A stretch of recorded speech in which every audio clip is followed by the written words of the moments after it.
Coucou tout le monde, je suis trop contente. Aujourd'hui nous sommes le vendredi 3 juin et j'ai reçu 3 nouvelles poupées. Mais dans cette vidéo, je vais vous en ouvrir que 2 de la même propriétaire. Je les ai achetées à Curement 8. Il s'agit de 2 têtes de Pulips, dont une qui est endommagée, qui m'a coûté 150 €, qui a été FC par Ginko et Matsuo. C'était une de mes UD, mais vraiment, je pensais ne jamais l'avoir. Et la seconde, c'est un ancien style d'une make-upeuse que je recherchais, parce que j'aime ces nouvelles FC qu'elle fait, mais je préfère son ancien style, et c'est Picarina. En fait, comme vous le savez, si vous avez écouté ma première vidéo où je vous parle des modèles que je n'ai plus ou des FC que je n'ai plus, eh bien, mon ancienne Picarina qui s'appelait Tsuyo était l'une des Pulips que je regrettais d'avoir vendue. Pas plus tard qu'il y a un mois justement, j'ai été recontacter la fille qui me l'avait achetée pour essayer de la récupérer, et en fait non, elle l'aime toujours autant. Et quand j'ai vu Curement 8 qu'elle vendait sa petite Chihiro, qui est une Picarina ancienne, et je me suis dit non, c'est l'occasion rêvée. Trouver des anciennes Picarina c'est très rare, surtout qu'elle a complètement changé de style, elle a complètement évolué. Et donc voilà, donc j'ai payé ma Picarina 280 de mémoire. Et oui, la Ginko et Matsuo 150, c'est une JP en 3 parties. En fait elle l'a vendue pour plusieurs raisons, mais elle compte refaire son personnage par une autre make-upeuse. Ah, je suis trop contente. Oui, donc oui, il n'y a que 2 têtes et c'est très petit. Alors, je suis trop contente, et après j'ai une troisième Pulip à ouvrir, mais dans un autre déballage. Donc la Pulip FC par Ginko et Matsuo, elle va s'appeler Hydralina. Je vais en faire des jumelles, alors pas les deux, hein, pas Tsuyo, parce que du coup là ça va être Tsuyo 2.0. Je vais avoir une autre sirène plus tard, qui sera jumelle avec celle-ci, parce qu'en fait c'est un risque pour moi de prendre la Ginko et Matsuo, malgré que c'était une UD, parce qu'en fait elle est jaune, c'est une JP en 3 parties, et moi de base j'aime pas les JP en fait FC. Si je l'ai acheté, c'est parce que on dirait pas que c'est une JP, enfin pour moi on dirait pas que c'est une JP. Après c'est sûr que quand on le sait, bah, ça peut bloquer.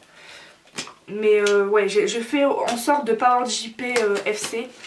En tout cas c'est très bien protégé. Curement 8 est super. Enfin, ça m'embête, j'ai envie de t'appeler par ton prénom parce que depuis le temps qu'on se connaît. Curement 8 c'est une personne avec qui j'ai beaucoup d'affinité. Malheureusement on n'est pas amis, mais franchement c'est une très belle personne. En plus elle habite pas très loin de chez moi. Enfin elle est toute douce cette fille, je m'entends très bien avec elle, j'ai jamais eu de soucis. Enfin niveau relationnel c'est vraiment une fille simple. Franchement si on s'entend pas avec elle c'est qu'il y a un souci. Donc vraiment c'est une fille en or et elle a été super gentille avec moi. Enfin vraiment cette fille est un amour. Je sais qu'elle regardera ma vidéo parce que je vais lui dire. Mais je le pense sincèrement. Donc elle a tellement bien protégé que j'arrive même pas à ouvrir. Ça fait bizarre de me dire qu'il y a 2 têtes de Pulips là-dedans alors que c'est tous les kikis. Alors on va commencer par la JP. Parce que c'est celle que j'ai vue. Alors bon, le scalp s'est enlevé mais c'est pas un souci. Incroyable. Oui, alors elle est jaune, mais effectivement comme Curement 8 me le disait, dans ses photos et vidéos elle était jaune pisse, mais vraiment hardcore. Et elle m'a dit, si tu la vois en vrai, tu verras qu'elle n'est pas si jaune que ça.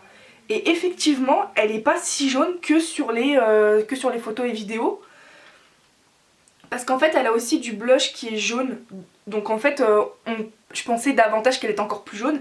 Alors elle est jaune à certains endroits, mais le jaune sur les écailles, c'est du blush en fait. Et les yeux que tu m'as mis sont trop beaux. Alors pareil, elle m'avait précisé que le mécanisme était jaune.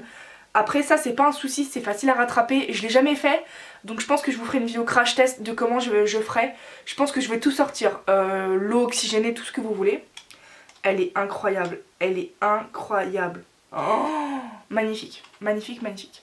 Donc c'est celle-ci, alors forcément moi j'ai augmenté la luminosité, donc vous ne verrez pas les défauts comme moi je les vois. Elle est trop belle, franchement c'est une de mes idées, oh là là. Elle est magnifique, putain elle est magnifique. Donc elle va s'appeler Hydralina, c'est une sirène et elle sera jumelle avec une autre sirène, voilà. Ça sera Hydralina et Meralia. Meralia je crois, ouais Meralia, pas Meralina. Parce que j'hésitais entre Meralina et Meralia, mais je trouvais que 2 Ina ça faisait trop. Donc voilà. Donc elle s'appelait Mera, du personnage de Mera dans Aquaman. Oh, elle est magnifique, elle est incroyable. Enfin franchement, c'était une de mes UD, j'arrive pas à le croire. Et franchement ça ne se voit même pas que c'est une JP, c'est incroyable. C'est peut-être parce qu'en fait Ginko et Matsuo, elles lui ont fait, vous savez, les coins des yeux en pique, un peu comme les Égyptiens, ou comme les chats, comme vous voulez. Donc voilà pour Hydralina, je vais passer à ma seconde poupette. La seconde poupette. Oh, je stresse. Ouh. Oh, ça me fait bizarre de voir une ancienne Picarina à nouveau. Elle est incroyable. Alors elle a été créée en 2018 et c'était une OAK et elle s'appelait Suzy. Mais quand je compare l'ancien style de Picarina et son actuel, ça n'a rien à voir. Bien sûr ce que je dis est un constat, ce n'est pas du tout une réflexion désagréable.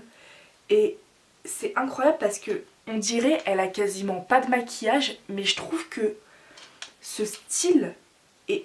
Enfin, elle fait tout. Et les sculptes sont incroyables. Bon, je vais vous la montrer parce que je parle trop. Donc voilà, alors elle paraît très blanche à la caméra, mais elle est magnifique. Donc voilà la nouvelle Tsuyo 2.0, c'est un personnage que je voulais revoir dans ma collection. Alors certes, c'est pas la même Tsuyo, mais le point commun c'est que ça reste une Picarina, et en plus une ancienne Picarina. Donc voilà pour ces deux poupettes, hein, quand on les compare, elles n'ont rien à voir l'une et l'autre. Donc voilà, merci d'avoir regardé ce déballage.